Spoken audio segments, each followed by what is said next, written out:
All right, let's move away from INEC and Nigeria. Let's go to Zimbabwe now, where the documentary President, which follows the first Zimbabwean presidential election after Robert Mugabe was ousted in a coup in November 2017.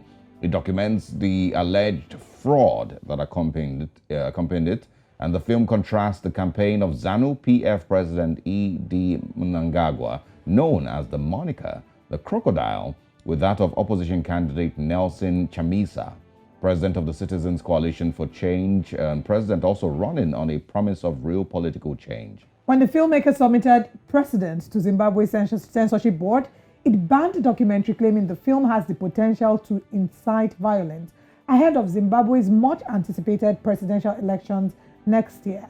The documentary Precedent was released on the 29th of January 2021 and had its US premiere on PBS award-winning documentary series POV on August 8, 2022. The documentary director Camilla Nielsen and producer Steinberg Sorensen have decided to fight the ban, which they say attacks freedom of speech in Zimbabwe. Joining us this morning from Harare to speak more on this ban is Citizens Coalition for Change National Deputy Spokesperson Ostallos Siziba. Good morning. Thank you for joining us, Ostallos. Good morning. Greetings to you, Channel, and greetings to fellow Africans. Thank you. Now let's find out, Ostallos, what does this ban say about freedom of expression in Zimbabwe? Thank you very much.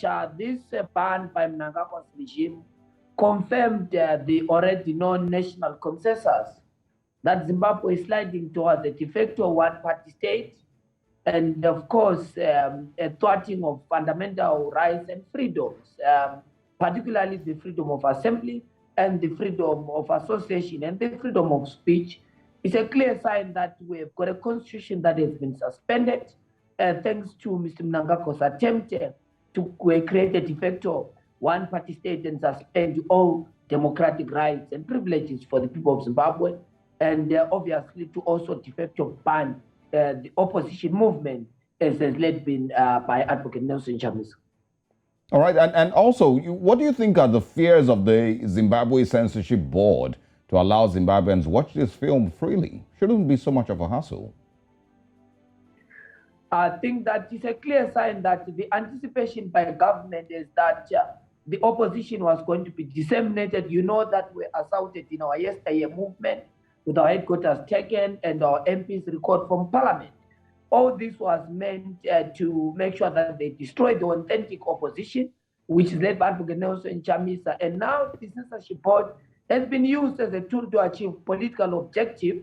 This is not just informed by the state realization of the surging support for Citizens Coalition for Change, but also reviewed by researchers. There's an authentic research unit in Zimbabwe called Point, which has also shown that the opposition support is surging and ZANU-PF support is declining. This is a clear threat to the establishment, and therefore the documentary, The President, articulates succinctly with clarity and precision the journey that the opposition has traveled in 2018 and the possible democratic breakthrough, and confirming the national consensus. So the danger of such documentary to the regime is that it exposes ZANU's electoral menu of manipulations and elections without democracy, which is what is the center of the Zimbabwean governance problem, successive disputed elections. So this document now puts this on record, how elections in Zimbabwe are stolen and how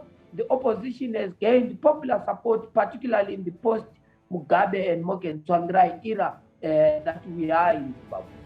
Okay, so now let's find out if this ban is actually effective. We know that it's premiered in the US, but is it a paper ban? Are people actually finding it difficult to get hold of the film, or is the ban in actual effect? What the documentary drivers are doing is that they launch it on a national broadcasting platform so that it is watched by ordinary people, like it has happened in other parts of Africa and the world where the documentary has been played. So the censorship board then disallowed it to be played on the national broadcasting television or any radio station, as it were. So this problem is obviously going to be thwarted by making sure that we utilize social media, in platforms like YouTube and so forth. But the current method that is being used by the team that is behind the documentary is that it must be played in a national television platform as it has happened in other parts. So the ban bans it from being played in national platforms, which is the Zimbabwe Broadcasting Corporation, the only TV station that exists in Zimbabwe that has been there since our independence in 1980. Well, Right. the producer and the director have vowed to contest this ban, and we certainly will be following up with the story. I want to thank you, Ostallos Siziba, for joining us this morning and sharing your 2 cents on this conversation. Thank you very much. Have a good day. All right, you too.